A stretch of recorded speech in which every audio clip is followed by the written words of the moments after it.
ሰላም ቤተሰቦች እንደምን አላችሁ? በመጀመሪያ ባለፈው 2 ሳምንታት ቪዲዮ ስላለቀኩና ስለዘገየሁባችሁ በጣም ይቅርታ መጠየቅ እፈልጋለሁ።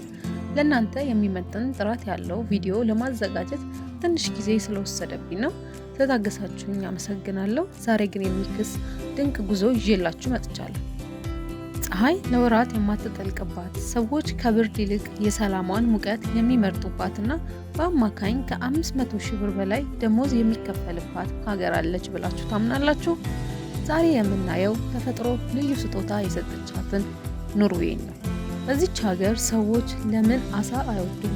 መንግስትስ ለዜጎቿ ምን አይነት ድንቅ ጥቅማ ጥቅሞችን ያቀርባል? ዛሬ ስለ ኖርዌይ አስገራሚ የኑሮ ዘይቤና ማንም ያልነገራችሁን ሚስጥራት ይዘንላችሁ ቀርበናል። እስከ መጨረሻው አብራችሁን ቆዩ።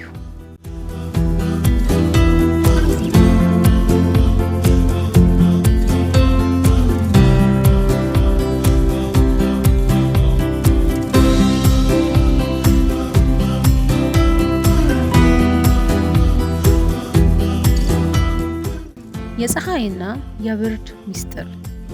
ኖርዌይ በዓለም ላይ ልዩ የተፈጥሮ ገጽታ ያላት ሀገር ናት። በበጋ ወራት ፀሐይ ለ24 ሰዓታት አትጠልቅም፣ በክረምት ደግሞ ለወራት አትወጣም። ይህ ህዝቧን እንዴት ይፈትነዋል? ሰዎችስ ከዚህ ህይወት ጋር እንዴት ተላመዱ? ኖርዌያውያን ብርሃንን ለማደን በብርድ ውስጥ የሚያደርጉት ጉዞ አስገራሚ ነው።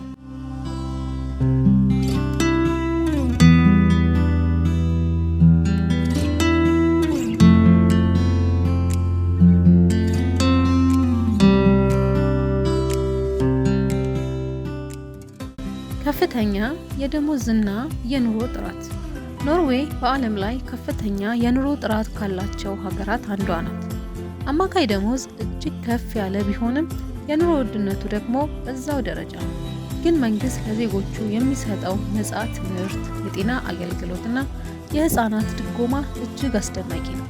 ታውቃላችሁ፣ ኖርዌያውያን የባህር ሰዎች ቢሆንም ብዙዎች የባህር ምግቦችን ማለትም አሳ ብዙም አይወዱም። ምክንያቱም ከልጅነታቸው ጀምሮ ስለሚመገቡት ነው።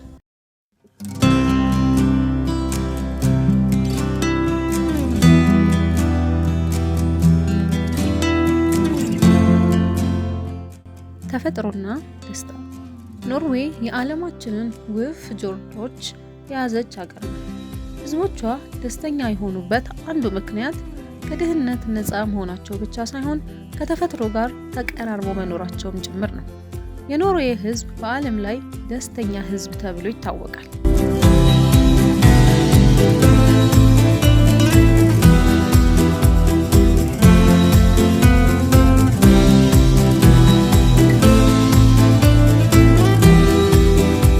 እንግዲህ ኖርዌይ ማለት ገንዘብ ብቻ ሳይሆን ልዩ የተፈጥሮ ውበት፣ ሰላምና ብልጽግና የተዋሃደባት ምድር ናት። እናንተስ ፀሐይ በሌሊት በምትወጣበት ወይም የማትጠልቅበት ሀገር መኖር ትፈልጋላችሁ ወይስ የተረጋጋችው ስዊዘርላንድ ትሻላችኋለች? ሀሳባችሁን ኮሜንት ላይ አጋሩኝ። ቪዲዮ ከተመቻችሁ ላይክ አድርጉት። ለቻናሌ አዲስ የሆናችሁ ደግሞ ሰብስክራይብ በማድረግ ቤተሰብ ይሁኑ። በሚቀጥለው ቪዲዮ ስለ ሲንጋፖር አስገራሚ የኑሮ ዘይቤ እመለሳለሁ። እስከዛው ሰላም ቆዩ።